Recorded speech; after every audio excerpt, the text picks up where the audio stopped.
I felt betrayed, really.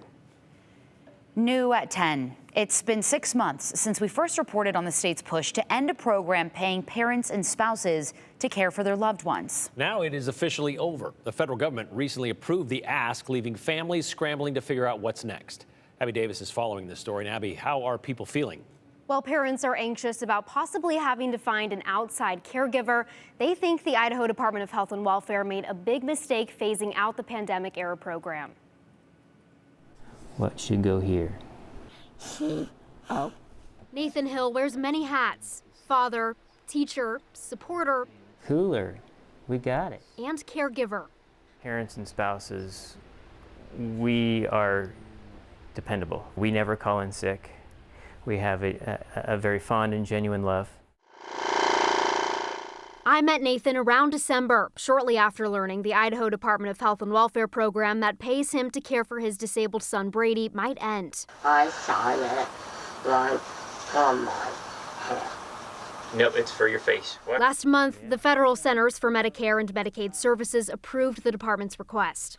It's a tremendous amount of stress that will undoubtedly put some families over the top. In addition to parents, spouses will no longer be paid to care for their partners after mid-July.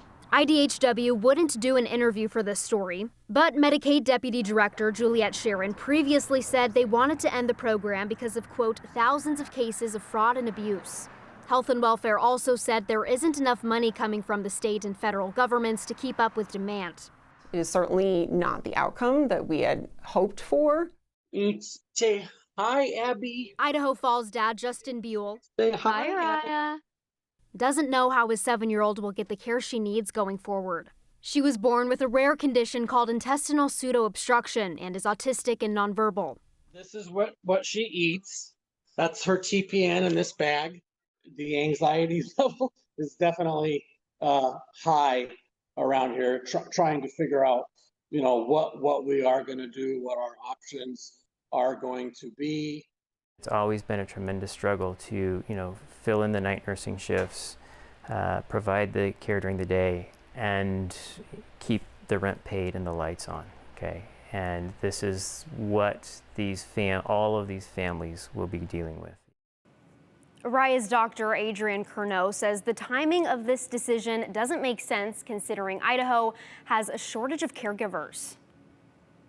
I never dreamed that it would ever happen, and I think it just shows ignorance at the best and contempt at the worst for parents of handicapped children.